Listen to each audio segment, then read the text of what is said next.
Hey everyone, a very warm welcome to rocket science. इस video में हम discuss करने वाले हैं basis of classification, class 11th, animal kingdom, chapter number 4।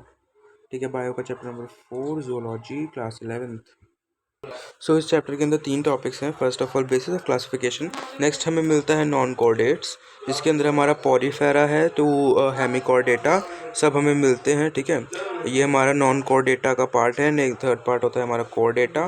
कोऑर्डेटा जिसके अंदर हम कोऑर्डेट्स के बारे में पढ़ते हैं, एक ही फाइलम के बारे में पढ़ते हैं, बट इसमें हमारे पास अलग अलग सब फाइलम्स एंड क्लासेस होती हैं, जैसे कि पीसीज, एम्फीबिया, ममालिया एंड एक्सेट्रा।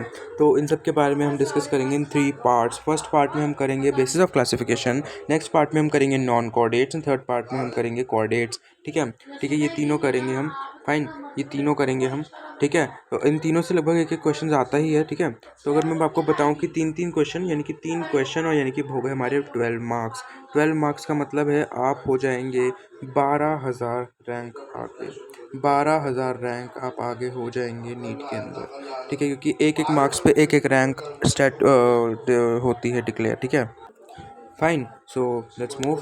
ठीक है, आगे देखते हैं रीडिंग। और इस चैप्टर को हम एनसीईआरटी से कवर करेंगे, बिकॉज एनसीईआरटी के बाहर कुछ भी नहीं आता है इस चैप्टर में। ठीक है, एनसीईआरटी से बाहर एक वर्ड भी आपको नहीं मिलेगा। किसी और चैप्टर में शायद मिल भी जाए, बट इस चैप्टर में नहीं मिलेगा, बिकॉज ये जो आपकी यूनिट है diversity in the living world, इसमें से सब कुछ जो पूछा जाता है एनसीईआरटी में से ही पूछा जाता है। Fine, so will talk about. सबसे पहले हमारा जो है इंट्रोडक्शन बेसिस ऑफ क्लासिफिकेशन का।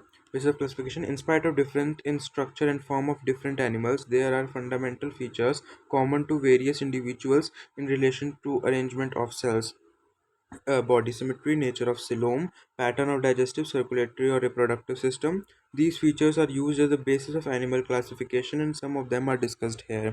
यानी कि बेसिस ऑफ क्लासिफिकेशन, देखिए हम एनिमल किंगडम के बारे में पढ़ रहे हैं, हम सभी एनिमल्स हैं। ठीक है, इंस्पाइट कि हम सब एक दूसरे से अलग है, डॉग, कैट, हम एक मंकी, सब एक दूसरे से अलग अलग हैं, स्टिल कुछ बेसिक सिमिलैरिटीज़ होती हैं, कुछ चीज़ें कॉमन होती हैं, जैसे कि अरेंजमेंट ऑफ सेल्स, हमारी सिमेट्री, हमारे सिलोम का nature, pattern of digestive and circulatory system और रिप्रोडक्टिव सिस्टम। तो इनके बेसिस पे हमने ऑर्गेनिजम्स को अलग अलग क्लासेस में, अलग अलग फाइलम्स में क्लासीफाई किया है, तो जिसके बारे में अब हम पढ़ेंगे। फाइन, ना let's talk about level of organisation. तो फर्स्ट जो हमारा आता है, जिसके बेसिस पर हम क्लासीफाई करते हैं, बेसिस ऑफ क्लासिफिकेशन का फर्स्ट जो है वो है हमारा लेवल ऑफ ऑर्गेनाइजेशन। कि जो ऑर्गेनाइजेशन ऑर्गेनिज्म है, उसके अंदर जो ऑर्गेनाइजेशन है वो किस लेवल की है। क्या उसकी बॉडी में सिर्फ सेल्स हैं, या टिश्यूज़ हैं, ऑर्गन्स हैं, या ऑर्गन सिस्टम्स भी हैं। फाइन, तो सबसे कॉम्प्लेक्स होते हैं ऑर्गन सिस्टम और सबसे सिंपल होते हैं सेलुलर। ठीक है, तो इसको शुरू करते हैं। ठीक है, तो all the members of animalia और मल्टी सेलुलर, यानी कि जितने भी एनिमेलिया के मेंबर्स हैं वो सभी मल्टी सेलुलर हैं। ठीक है, यूनिसेलुलर वाले जितने थे वो किसके अंदर थे, वो आप कमेंट बॉक्स में बताएंगे प्लीज़, थैंक यू। है ना, all of them do not exhibit the same pattern of organisation of cells, यानी कि सभी है तो मल्टी सेलुलर, बट स्टिल सभी के पास सिमिलर पैटर्न ऑफ ऑर्गेनाइजेशन नहीं है। फाइन, सबके पास similar pattern of organisation cells का नहीं है। ठीक है, example, in sponges the cells are arranged in loose cell aggregates, यानी कि स्पॉन्जेस के अंदर सेल के एग्रीगेट्स हैं, यानी कि सेल का एक गुच्छा है। ठीक है, यानी जिसके लिए हम कहते हैं कि वो सेल लेवल ऑफ ऑर्गेनाइजेशन है, सेलुलर लेवल ऑर्गेनाइजेशन है। अब देखिए पॉरीफेरा में कई बार कन्फ्यूजन रहता है कि वो सेलुलर लेवल कैसे है। फैन देखिए, पॉरीफेरा के मान लेते हैं हम, ये सेल एग्रीगेट है, ये हमारा कोई पॉरीफेरन है, एग्जाम्पल ले लो। ठीक है, हमारा पॉरीफेरम है, इसके अंदर ये सेल्स हैं। ठीक है, it's a multi cellular and group of cell है, बट इसे टिश्यू क्यों नहीं बोलते, बिकॉज इसका जो ये जो सेल्स हैं, अब टिश्यू की डेफिनेशन क्या होती है, group of sales with similar function, यानी कि जब एक ग्रुप ऑफ सेल एक ही फंक्शन परफॉर्म करे तभी हम उसे टिश्यू बोलते हैं। बट इसका जो ग्रुप ऑफ सेल है उसके अंदर मान लीजिए ये सेल्स कुछ अलग फंक्शन कर रहे हैं। ठीक है, ये सेल्स कुछ अलग फंक्शन कर रहे हैं। ठीक है, मान लो ये रेस्पिरेशन कर रहे हैं, ये डाइजेशन कर रहे हैं। ठीक है, ये कुछ और कर रहे हैं, है ना, ये हमारे ये जो बीच के सेल्स हैं ये कुछ और ही कर रहे हैं। ठीक है, ये शायद मान लो रिप्रोडक्शन में हेल्प कर रहे हैं। फाइन, तो ये एक ग्रुप ऑफ सेल तो है, बट इसके अंदर एक वो नहीं है, कोऑर्डिनेशन नहीं है सेल्स के बीच में, जिसकी वजह से वी कैन से दैट कि यहाँ पे टिश्यू लेवल ऑर्गेनाइजेशन नहीं है, सेलुलर लेवल ऑर्गेनाइजेशन है।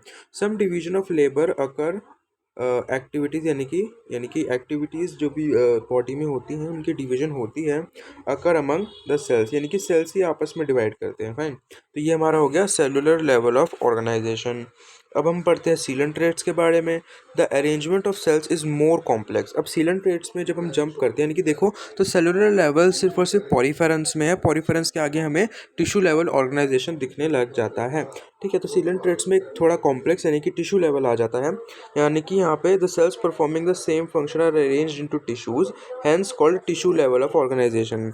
यानी कि सीलेंट रेट्स में क्या हो जाता है, ये हमारे सिमिलर सेल्स हैं और ये सभी एक ही फंक्शन कर रहे हैं, तो ये हमारा क्या बना देते हैं, सीलेंट्रेटा। सीलेंट्रेटा या इसको निडेरिया भी बोलते हैं, ठीक है। तो ये हमारा क्या हो गया, टिश्यू लेवल ऑर्गेनाइजेशन हो गया। Fine a still higher level of organisation which is organ level exist by member of Platyhelminthes. यानी कि जो प्लेटीहेलमिन्थस है वो ऑर्गन लेवल ऑर्गेनाइजेशन को एग्जिस्ट करते हैं। जैसे कि क्या होता है, देखो ये आपका सेलुलर लेवल है, ठीक है। अब group of cells with similar function आपके टिश्यूज़ बन जाते हैं, ठीक है। जब सिमिलर टिश्यूज़ जुड़ जाते हैं तो हमारे क्या बन जाते हैं, ऑर्गन बन जाते हैं, ठीक है। और जब ऑर्गन जुड़ जाते हैं तो हमारा कोई एक ऑर्गन सब ये हमारा ऑर्गन बना देते हैं, तो प्रॉपर हमारा एक ऑर्गन सिस्टम बन जाता है, ठीक है। मान लो हमारा कोई भी एक ऑर्गन सिस्टम है, फाइन। तो ये जो छोटी क्लास में हम पढ़ते हैं उसी का कॉन्सेप्ट यहाँ पे यूज़ किया गया है। And other higher phyla where tissues are grouped together to form organs, each specialized for a particular function. In animals like annelids, arthropods, mollusks ये सभी जो है हमारे ऑर्गन लेवल ऑफ ऑर्गेनाइजेशन को फॉलो करते हैं, ठीक है। ये सारे नहीं करते, ये हम आगे भी पढ़ेंगे। इनके अंदर organ system level of organisation है ना, ये देखो। यानी कि देखो प्लेटीहेलमिन्थस के बाद हमारे पास जितने भी हैं उन सभी के पास क्या है, ऑर्गन लेवल ऑर्गन सिस्टम है, ठीक है। Organ associated to form functional system, each system considered with a specific physiological function. हाँ ऑर्गन सिस्टम है, देखो यही थोड़ा इसमें कन्फ्यूजन हो गया है ना। ये देखो हमारे पास क्या है, देखो ये platyhelminthes and other phyla where tissues go group together to form organs, ठीक है। ई specialise for a particular function, यानी कि प्लेटीहेलमिन्थस और उससे ऊपर जो थोड़े से हैं उनमें हमारे पास ऑर्गन लेवल ऑफ ऑर्गेनाइजेशन दिखता है, ठीक है। और जो हमारा एनालिट से लेके प्रॉपर कॉर्डेट्स तक, एनालिट से लेके कॉर्डेट्स तक हमारे पास क्या है, organ system level of organisation है। यानी कि इनके अंदर क्या है, हर एक ऑर्गन सिस्टम के पास एक स्पेशल फिजियोलॉजिकल फंक्शन है। फॉर एग्जांपल सर्कुलेशन के लिए हमारे पास एक अलग सिस्टम है, ठीक है। डाइजेशन के लिए भी हैव एन अनदर सिस्टम। तो हमारे पास separate separate compartment type systems हैं जिनको हम जिनकी बॉडी को ये यूज़ करते हैं, ठीक है। Organ system level of organisation, तो this is the most complex level of organisation, ठीक है, जो ऑर्गन लेवल ऑफ ऑर्गेनाइजेशन हमारा होता है, ठीक है। Organ systems in different group of animals exhibit various patterns of complexities. यानी कि हर एक जो ऑर्गेनिज्म के अंदर जो ऑर्गन सिस्टम होते हैं वो अलग अलग कॉम्प्लेक्सिटीज़ के होते हैं, ठीक है। जैसे कि हम ह्यूमंस हैं, we are the most complex organisms. हमारी बॉडी को स्टडी करना सबसे ज़्यादा मुश्किल है, ठीक है, बिकॉज हम बिल्कुल आखिरी वाले फाइला में आते हैं, कॉर्डेट्स के भी बिल्कुल मतलब सबसे एडवांस्ड क्लास में भी हम कॉर्डेट्स के आते हैं, fine. For example the digestive system in platyhelminthes is only single opening. अब देखिए प्लेटीहेलमिन्थस के पास जो हमारे पास डाइजेस्टिव सिस्टम है उसकी एक सिंगल ओपनिंग है। अब ये नहीं है कि जितने भी हमारे पास organ system level of organisation के एनिमल्स हैं उनके पास हमारे जैसे डाइजेस्टिव सिस्टम होगा, नहीं ऐसा बिल्कुल नहीं होता है, फाइन। क्यों, क्योंकि मान लो ये हमारे प्लेटीहेलमिन्थस का जो है गट है, ठीक है। यहाँ से उसके पास उसका खाना अंदर जाता है, ठीक है, और यहीं से उसका खाना बाहर आता है, यानी कि एक सिंगल ओपनिंग है।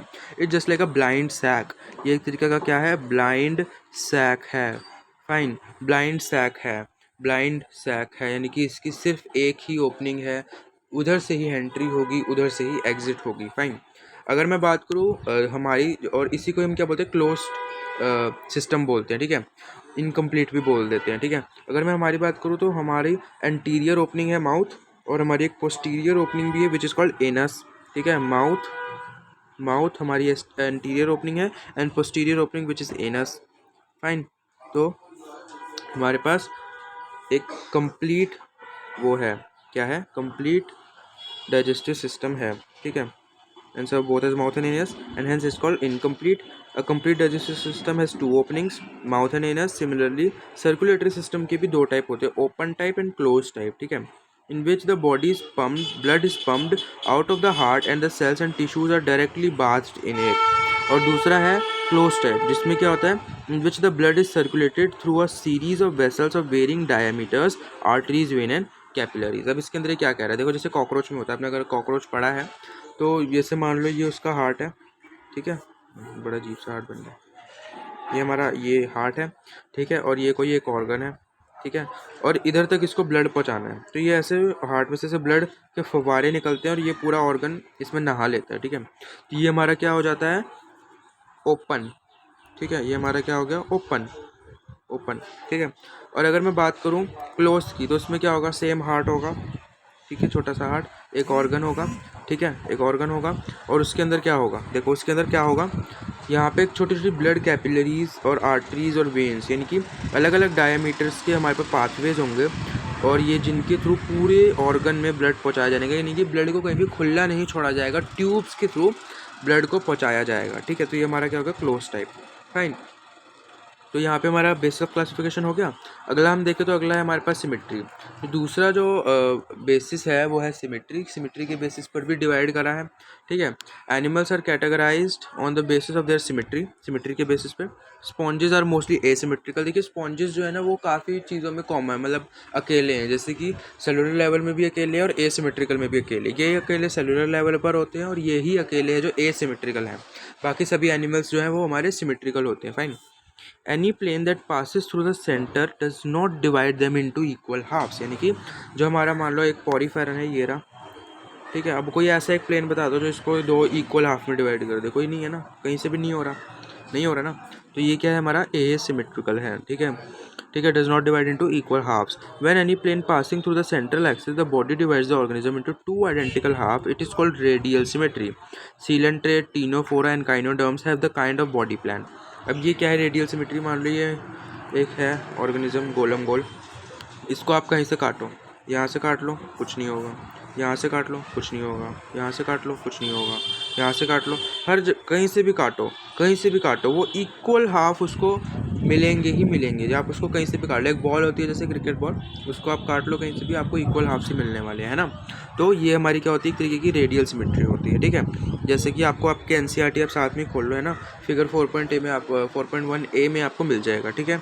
Animals like annelids, arthropods etcetera where the body can be divided into identical left and right halves only one plane except bilateral symmetry। अब इसमें क्या करें, जैसे हम ह्यूमंस है, मान लो ये ऐसे है, ठीक है, ऐसे ऐसे है, ठीक है, ये है।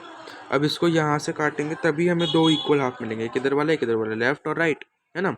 अगर आप इसको ऐसे काटोगे तो आपको कोई इक्वल हाफ नहीं मिलेंगे, ऊपर सर है नीचे पैर है, क्या इक्वल है, नहीं है। हम ह्यूमंस को अपना ही एग्जांपल ले लो यार, ठीक है। तो ये हमारे क्या हो गया, बायलेटरल सिमेट्री हो गई, बायलेटरल सिमेट्री हो गई। एक्चुअली मैं इसका वो फिगर लाना भूल गया इसमें, है ना। आप अपनी एनसीईआरटी खोल लो यार प्लीज़, है ना, इसमें आपको मिल जाएगा। हाँ, तो सबसे इंपॉर्टेंट अब हमारा एक आ गया डिप्लोब्लास्टिक एंड ट्रिप्लोब्लास्टिक। तो डिप्लोब्लास्टिक और ट्रिप्लोब्लास्टिक ऑर्गेनाइजेशन, तो दो तरीके की ऑर्गेनाइजेशन होती है, डिप्लोब्लास्टिक या डाइप्लोब्लास्टिक भी बोलते हैं, और ट्रिप्लोब्लास्टिक या ट्राइप्लोब्लास्टिक, फाइन। तो ब्लास्टिक मतलब क्या होता है, ब्लास्टिक मतलब होता है लेयर्स, यानी कि आपके पास कितनी लेयर्स हैं, ठीक है। तो यहाँ पे आप मान लो डिप्लो मतलब डाई, डाई मतलब दो लेयर्स वाले, और ट्राई मतलब तीन लेयर्स वाले, फाइन। तो देखो animals in which the cells are arranged into embryonic layers, यानी कि एक एनिमल जिसके अंदर जो सेल्स है वो सिर्फ दो लेयर्स में अरेंज्ड है, एक ये लेयर और एक ये अंदर वाली लेयर, बस। तो ये क्या हो गए हमारे डिप्लोब्लास्टिक हो गए, यानी कि जिसमें हमारी बाहर वाली क्या होती है, एक्टोडर्म, ठीक है, और अंदर वाली क्या होती है, एंडोडर्म, ठीक है, एंडोडर्म, एक्टोडर्म और एंडोडर्म। ई वाले किस में है, डिप्लोब्लास्टिक में। अब ट्रिप्लोब्लास्टिक में क्या हो जाता है, इनके बीच में, इन दोनों के बीच में एक एक्स्ट्रा लेयर आ जाती है जिसे हम बोलते हैं मीजोडर्म, ठीक है, मीजोडर्म बोलते हैं। ये किस में हो जाती है, थर्ड जर्मिनल लेयर है बिटवीन एक्टोडर्म एंड एंडोडर्म, और इनको हम बोलते हैं ट्रिप्लोब्लास्टिक एनिमल्स। डिप्लोब्लास्टिक की एग्जांपल है सीलेंट्रेट्स, ठीक है। और हाँ, कई बार क्या होता है, देखो जो हमारे सीलेंट्रेट्स है ना, मतलब जो डिप्लोब्लास्टिक है उनके पास ये लेयर है एक्टोडर्म, अंदर वाली लेयर है एंडोडर्म, और इनके बीच में एक अनडिफरेंशिएटेड लेयर होती है, यानी कि जो सेलुलर नहीं है, ठीक है, एक प्लेन बस ऐसे लेयर पड़ी हुई है बस, ठीक है। उसको हम क्या बोलते हैं, मीजोग्लिया, उसको क्या बोलते हैं, मीजोग्लिया, ठीक है, मीजोग्लिया बोलते हैं। इस पर क्वेश्चन आता है, स्कूल में भी आएगा, नीट में भी आएगा, इसको आप याद कर लो। Mesoglea is the undifferentiated layer between endoderm and ectoderm in diploblastic organisms. ठीक है। अब देखो कई बार ना ये लेयर्स समझने में दिक्कत आती है, तो मैं आपको अपनी ह्यूमन बॉडी से ही इसको कंपेयर करके एक बार बताता हूँ। ठीक है, मान लो ये आपकी गट है, ये मान लो जैसे आपका कुछ भी लाइनिंग है स्टमक की, इंटेस्टाइन की। ठीक है, ये आपकी बाहर की स्किन है, ये स्किन है। ठीक है, अब जो स्किन पर जो सेल्स हैं बाहर की तरफ, ये आपके हो गए एक्टोडर्म लेयर। ठीक है, ये आपकी हमारी क्या है, एक्टोडर्म, एक्टोडर्म। ठीक है, ये स्किन है आपकी, क्या है ये, स्किन, स्किन है। ठीक है, अब ये जो आपके अंदर की ये ऑर्गन, कोई भी ऑर्गन हो सकता है वो, चाहे जरूरी नहीं इंटेस्टाइन या गट हो, कोई भी ऑर्गन हो सकता है। उस पे जो सेल्स है ना वो आपकी क्या है, एंडोडर्म, एंडोडर्म। ठीक है, एंडोडर्म है। ठीक है, एंडोडर्म है, यानी कि सबसे अंदर वाली लेयर में है। ठीक है, सबसे अंदर वाली लेयर में है। अब क्या होता है, आपकी स्किन वाली लाइनिंग और अंदर वाली इस लाइनिंग के बीच में भी कुछ सेल्स प्रेजेंट होते हैं। ठीक है, ये कुछ सेल्स अंदर, इसके अंदर की तरफ और इसके बाहर की तरफ प्रेजेंट होते हैं। ये आपके क्या होते हैं, मीजोडर्मल सेल, मीजोडर्म। ये आपकी एक तरीके से मीजोडर्म है। मैंने आपको क्यों बताया, बिकॉज अगला जो टॉपिक है वो इससे ही रिलेटेड है हमारा। ठीक है, अगला टॉपिक है हमारा सिलोम। अब क्या होता है, देखो ये आपको दिखा ना, ये मीजोडर्म वाला एरिया, ये मीजोडर्मल सेल्स है ना, ये मीजोडर्मल सेल्स हमारे। अब ये यहाँ पे बीच में जो गैप दिख रहा है ना, ये गैप, ये खाली जगह, कैविटी, इसको हम बोलते हैं सिलोम। इसको हम क्या बोलते हैं, सिलोम। इसका स्क्रीनशॉट ले लेना, आपको फिर याद हो जाएगा अच्छे से। ठीक है, सिलोम, ये हमारा क्या है, सिलोम। ये मैं तो यहाँ पे हमारा कोई भी एक ऑर्गन है। ठीक है, कोई भी ऑर्गन है, जरूरी नहीं कि मैं कन्फ्यूजन हो रही है, स्मॉल इंटेस्टाइन नहीं ऐसा होता, नहीं, ऑर्गन है ये। ठीक है, कोई भी एक ऑर्गन है। ठीक है, और ये क्या है आपका, ये खाली जगह जितनी भी है ये सारी क्या है, सिलोम है आपकी। फाइन, तो इसी से रिलेटेड हमारा अगला था। ठीक है, ये रहा हमारा सिलोम, सिलोम है ना। अब देखो सिलोम भी, जो मैंने सिलोम तो आपको बता दी क्या होती है। ठीक है, प्रेजेंस और absence of cavity between the body wall and the gut is very important. ठीक है, in classification the body cavity which is lined by mesoderm is called coelom. अब सिलोम की जो प्रॉपर डेफिनेशन होती है वो होती है कि एक ऐसी कैविटी जिसकी जो लाइनिंग है, यानी कि जिसकी जो कवरिंग है वो मीजोडर्मल सेल्स ने बना रखी हो। ठीक है, animals possessing coelom are called coelomates, यानी कि जिनके पास सिलोम होती है वो सिलोमेट्स होते हैं। Annelids, molluscs, arthropods, echinoderms, hemichordata and chordates are क्या है हमारे, सिलोमेट्स। ठीक है, in some animals the body cavity is not lined by mesoderm, instead the mesoderm is present scattered pouches in between the ectoderm and endoderm. Such body cavity is called pseudocilomates and the animal possessing are called pseudocilomates. ठीक है, example Aschelminthes. The animals in which the body cavity is absent are called acelomate. Example Platyhelminthes. देखो अब ये क्या है, यहाँ पे ये आपके सिलोमेट्स की है। देखो ये मीजोडर्मल सेल्स है और ये आपकी बॉडी कैविटी है जिसको इसने लाइन कर रखा है। ठीक है, ये आपके एसिलोमेट है, यानी कि बॉडी कैविटी है ही नहीं। ये सबसे, ये दोनों ठीक है, सिंपल है भाई, जो है ठीक है। ये है जो धोखा देने वाला है। ठीक है, इसके अंदर क्या है, मीजोडर्मल सेल्स तो है पर वो पाउचेस की फॉर्म में, प्रॉपर लाइनिंग की फॉर्म में नहीं है। तो ये क्या है, हमारा सूडोसिलोम है। ठीक है, सूडोसिलोम। ठीक है, आगे बढ़ते हैं। आगे हमारे पास 3 छोटे छोटे से टॉपिक हैं। ठीक है, पहला है हमारा सेगमेंटेशन। सेगमेंटेशन क्या होता है कि जैसे मान लो ये एक बॉडी है। ठीक है, ये ऐसे पार्ट्स में डिवाइडेड है, छोटे छोटे पार्ट्स में। ठीक है, ये पार्ट्स में डिवाइडेड है। ठीक है, तो ये हमारी क्या होती है, सेगमेंटेशन होती है। ठीक है, in some animals the body is externally and internally divided into segments with a serial repetition or of at least some organs. For example, in earthworm, the body shows a pattern called metameric segmentation. The phenomenon is known as metamerism. ठीक है, metamerism. अब जो हम chordates होते हैं ना, हम भी सेगमेंटेड हैं। देखो कैसे, अब हमारी बॉडी के अंदर कुछ ऑर्गन्स है जो हमारे हर सेगमेंट पे रिपीट कर जाते हैं।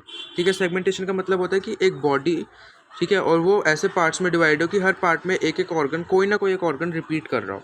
अब हमारी बॉडी में जो हमारी ब्लड वेसल्स है वो हर ऑर्गन पे रिपीट करती हैं, हर ऑर्गन पर है ना, है ना, हर, मतलब अगर हमारी बॉडी को हम पार्ट्स में डिवाइड करते हैं तो हर पार्ट में है। ऐसी नर्व्स भी हमारे हर पार्ट में है। तो जो कॉर्डेट्स हैं वो भी सिलोमेट्स हैं, सॉरी सिलोमेट्स तो है ही, सेगमेंटेड हैं, सेगमेंटेशन वाले हैं। ठीक है, और ये मेटामेरिज्म आपको याद रखना है। ठीक है, आगे मैं बात करूँ नोटोकॉर्ड। नोटोकॉर्ड क्या होता है, एक डोर्सल एरिया पे एक रॉड लाइक स्ट्रक्चर होता है एम्ब्रियोनिक स्टेज में। जब आप एम्ब्रियो होते हो तब आपकी बॉडी के डोर्सल, यानी कि पीठ वाले पीछे के हिस्से में एक रॉड लाइक स्ट्रक्चर होता है, उसे हम बोलते हैं notochord.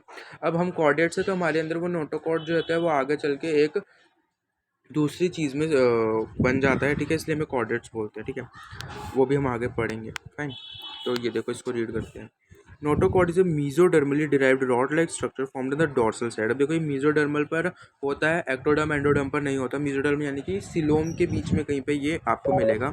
During embryonic development in some animals with notochord are called chordates.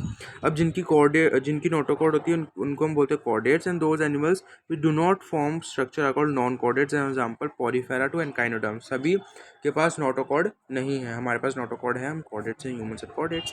ठीक है, एंड बस यहीं पर है, ये तो कोई टॉपिक है ही नहीं, ये आपको कुछ था ही नहीं, ये हम आगे जब हम नॉन कॉर्डेट्स पढ़ेंगे ना तब इस टॉपिक को पढ़ेंगे। अब देखो बेसिस ऑफ क्लासिफिकेशन पे कुछ इंपॉर्टेंट PYQs हैं यहाँ पे। ठीक है, ये आपको खुद से करने हैं। ठीक है, इनके जो सॉल्यूशंस है वो मैं आपको मैं उसमें दे दूँगा कम्युनिटी टैब में, और कमेंट्स में भी दे दूँगा। ठीक है, कितने क्वेश्चन है? 5 ही क्वेश्चन है बस।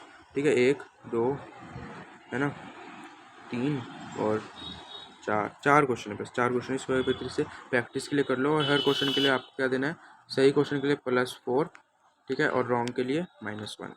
ठीक है, अगर रॉन्ग है तो। ठीक है, फाइन, ऐसे ही करना। ठीक है, good bye everyone, have a nice day. अगर आपको वीडियो पसंद आई तो इसे अपने फ्रेंड्स के साथ शेयर कर दो। अगर आप नीट 2024 के लिए तैयारी कर रहे हैं तो हमारे चैनल को पक्का सब्सक्राइब कर लो, आपके लिए बहुत हेल्प होने वाली है, चाहे 2024 हो या 2025 हो। ठीक है, बहुत इंपॉर्टेंट हो जाएगा आपके लिए। फाइन, तो good bye everyone, have a nice day.